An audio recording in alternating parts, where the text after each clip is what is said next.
தன்னோட கட்சியின் கொள்கை தலைவராக டாக்டர் அம்பேத்கரை ஏற்றுக்கொண்டவர். எல்லோருக்குமான தலைவர் அம்பேத்கர் நூலை வெளியிட்டவர். அவரை சிறப்புரை ஆற்ற அழைக்க வேண்டாமா?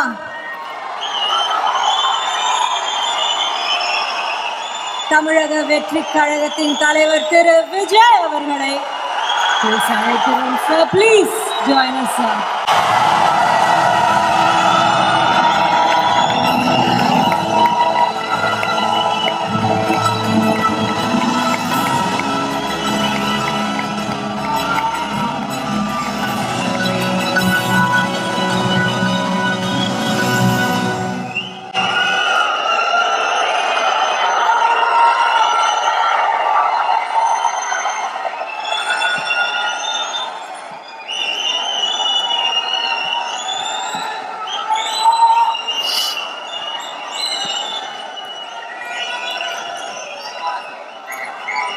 எல்லாருக்கும் வணக்கம்.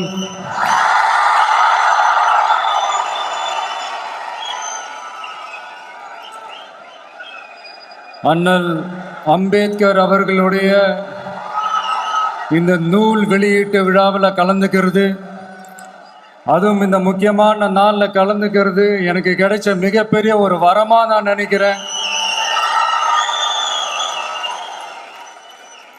விகடன் குழும நிறுவன தலைவர் திரு ஸ்ரீனிவாசன் அவர்கள், அண்ணல் அம்பேத்கர் அவர்களுடைய பேரன் திரு ஆனந்த் டெல்டும்டே அவர்கள், நீதியரசர் ஓய்வு பெற்ற நீதியரசர் திரு சந்துரு அவர்கள், திரு ஆதவ் அர்ஜுனா அவர்கள், என் நெஞ்சில் குடியிருக்கும்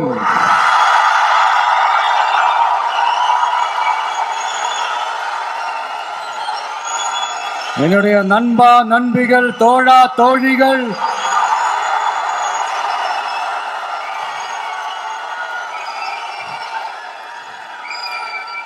உங்க எல்லாரு கூடவும் இவங்க எல்லாரு கூடவும் இந்த ஸ்டேஜில் நானும் இருக்கிறது எனக்கு ரொம்ப பெருமையா இருக்கு.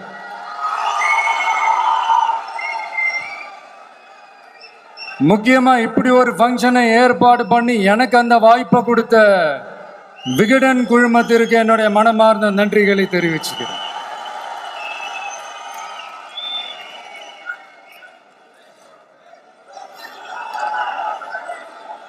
இன்னைக்கும் நிறைய பேர்கிட்ட உங்க ஃபேவரட்டான ஹாலிடே டெஸ்டினேஷன் எதுன்னு கேட்டீங்கன்னா நியூயார்க் சிட்டின்னு சொல்லுவாங்க. ஏன்னா அங்கே போய் ஒரு 2-3 நாள் தங்கிட்டு வர்றதே அது ஒரு பெரிய ஸ்டேட்டஸ் ஆகவும் ஒரு பெரிய அச்சீவ்மெண்ட் ஆகவும் நினைப்பாங்க.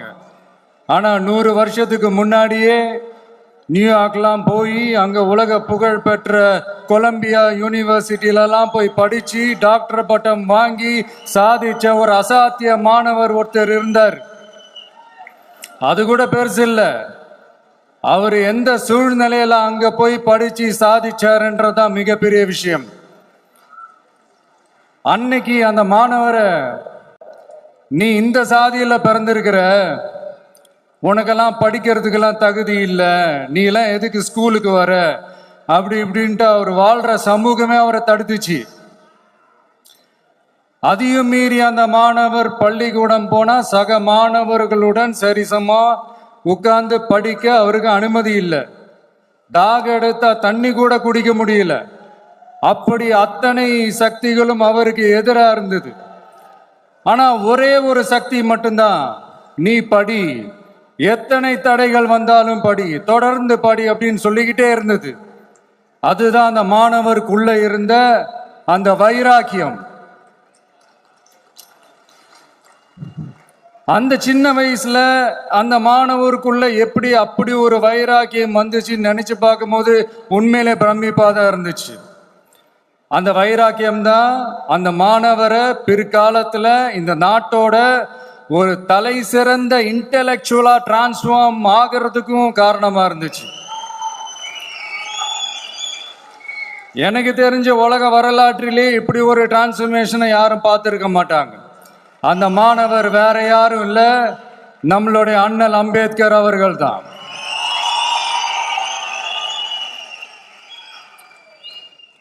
வன்மத்தை மட்டுமே தனக்கு காட்டிய இந்த சமூகத்திற்கு அவர் திருப்பி என்ன செஞ்சாரு அப்படின்னு அதை படிச்சு பார்க்கும்போது உண்மையிலே மெய்சில் இருக்க வச்சுது.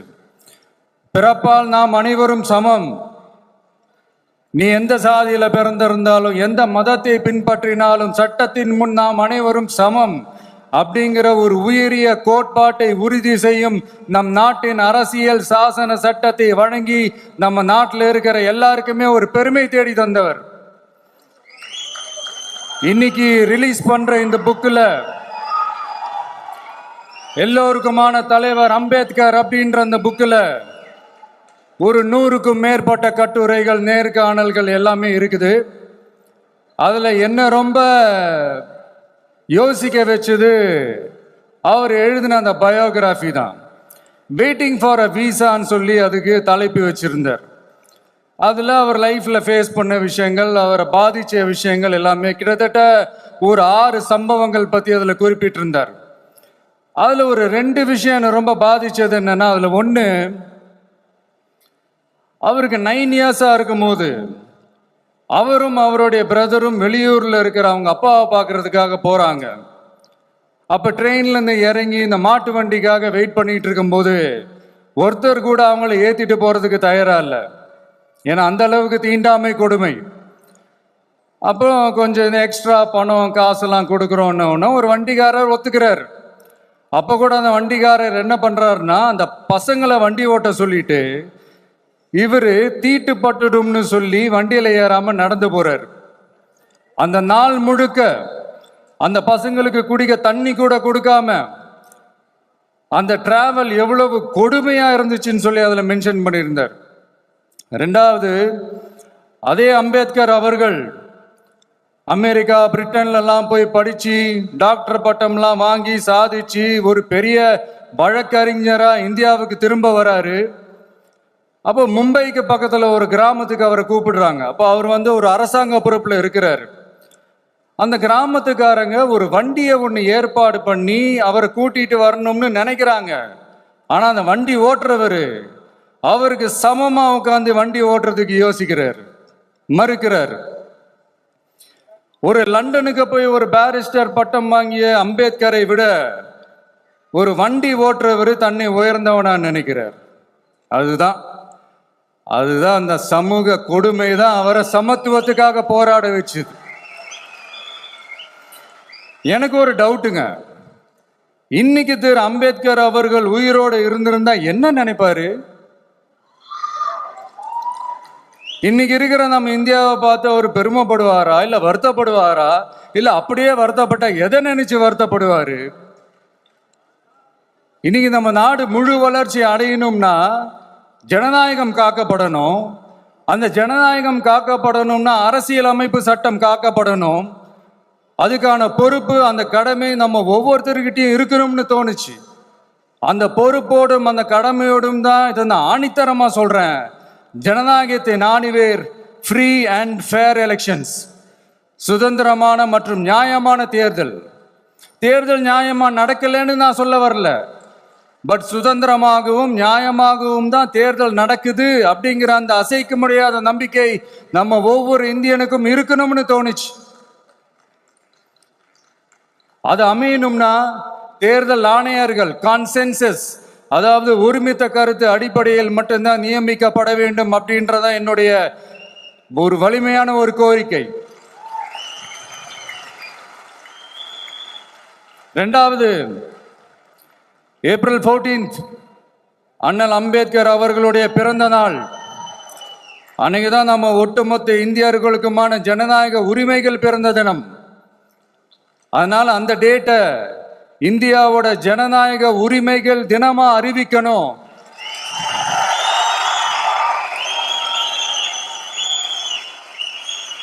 அப்படின்றத என்னுடைய இன்னொரு தாழ்மையான ஒரு வேண்டுகோள். அது இந்திய ஒன்றிய அரசிடம் நான் முன்வைக்கிறேன்.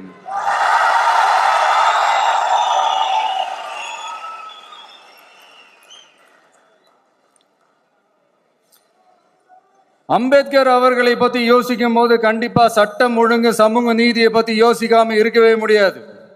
இன்னைக்கு மணிப்பூர்ல என்ன நடக்குதுன்னு நம்ம எல்லாருக்குமே தெரியும். ஆனா அதை பத்தி கொஞ்சம் கூட அதை கண்டுக்காம ஒரு அரசு மேல இருந்து நம்மளை ஆண்டுகிட்டு இருக்கு.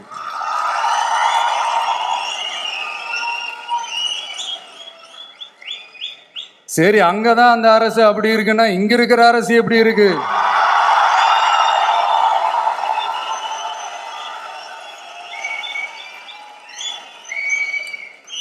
இங்க நம்ம தமிழ்நாட்டில் வேங்கை வயல்னு ஒரு ஊர்ல என்ன நடந்துச்சுன்னு நம்ம எல்லாருக்குமே தெரியும். சமூக நீதி பேசுற இங்க இருக்கிற அரசு அதுக்கு எந்த விதமான ஒரு நடவடிக்கை எடுத்த மாதிரியே எனக்கு தெரியலையே. இவ்வளவு காலங்கள் தாண்டி, இத்தனை வருஷங்கள் தாண்டி ஒரு துரும்ப கூட கிள்ளி போடலையே. அதுதான் இதெல்லாம் இன்னைக்கு அம்பேத்கர் அவர்கள் இன்னைக்கு பார்த்தாருன்னா வெக்கப்பட்டு தலை குனிஞ்சு போவார்ல. கரெக்ட், நம்ம நடக்கிற பிரச்சனைகள், நடக்கிற கொடுமைகளுக்கெல்லாம் நம்ம குரல் கொடுக்கணும். ஆனா நடக்கிற பிரச்சனைகள் ஒன்னா ரெண்டா? பெண் குழந்தைகளுக்கு எதிரா, பெண்களுக்கு எதிரா, ஏன் மனித உயிர்களுக்கு எதிரா? இதெல்லாம் நம்ம பார்க்கிறோம், படிக்கிறோம், மற்றவங்க கிட்ட இருந்து கேட்டு தெரிஞ்சுக்கிறோம். இதுக்கெல்லாம் ஒரு நிரந்தரமான ஒரு தீர்வு என்ன தெரியுமா? ரொம்ப சிம்பிள் தான். நம்ம தமிழ்நாட்டு மக்களுக்கு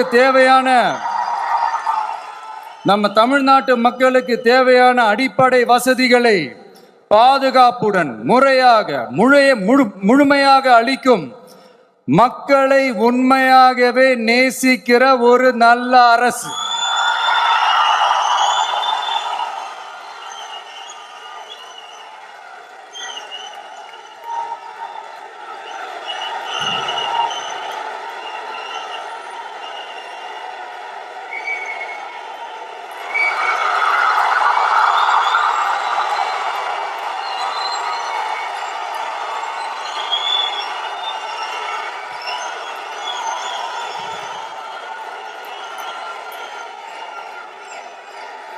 அதான் சொன்னேன், இது அமைஞ்சிட்டாலே போதும், அதான் ரொம்ப சிம்பிள்னு சொன்னேன்.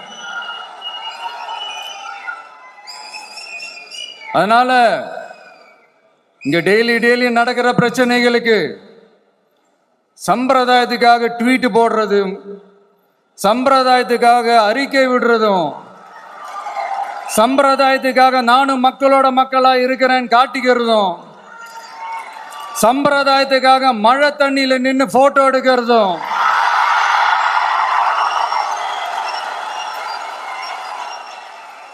எனக்கு அதுல கொஞ்சம் கூட உடன்பாடே இல்லை. பட் என்ன பண்றது, நம்மளும் சம்பிரதாயத்துக்காக சில நேரத்தில் அந்த மாதிரி செய்ய வேண்டியதா போயிடுது. அதாவது என்ன சொல்ல வரேன்னா, மக்களோட உரிமைகளுக்காகவும் அவங்களோட உணர்வு பூர்வமாக இருக்கணும். என்ன ஒவ்வொருத்தரும் அவங்க குடும்பத்துல ஒருத்தனா நினைச்சிட்டு இருக்கிற அவங்க தமிழ்நாட்டில் அவங்களுக்கு எங்க என்ன பிரச்சனை நடந்தாலும் அவங்களோட உரிமைகளுக்காகவும் அவங்களோட உணர்வு பூர்வமாக இருப்பேன். எப்பவுமே அப்படிதான் இருப்பேன்.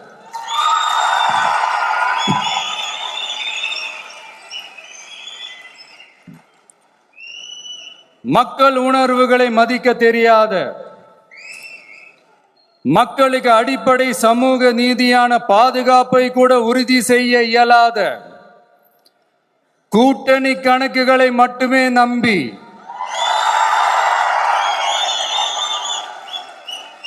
இருமாப்புடன் 200 வெல்வோம்,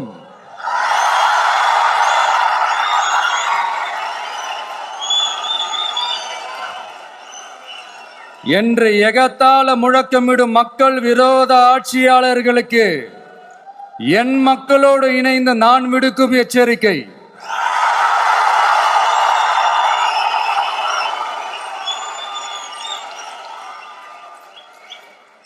நீங்க உங்களோட சுயநலனுக்காக பல வழிகளில் பாதுகாத்து வரும் உங்கள் கூட்டணி கணக்குகள் அனைத்தும்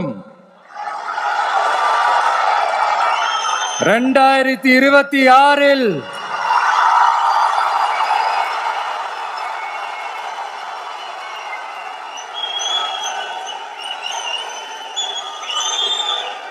மக்களை மைனஸ் ஆக்கி விடுவார்கள். மக்களே மைனஸ் ஆக்கி விடுவார்கள். மக்களே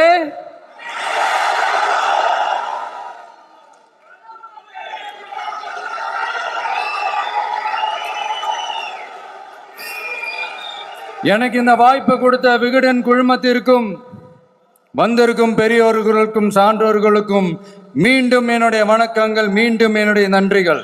கடைசியா ஒரே ஒரு விஷயம், விடுதலை சிறுத்தைகள் தலைவர் திரு தோல் திருமாவளவன் அவர்கள்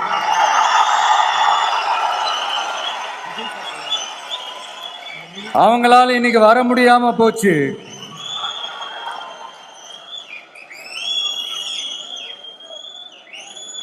அம்பேத்கர் அவர்களுடைய புத்தக வெளியீட்டு விழாவிற்கு கூட அவரால் கலந்துக்க முடியாத அளவிற்கு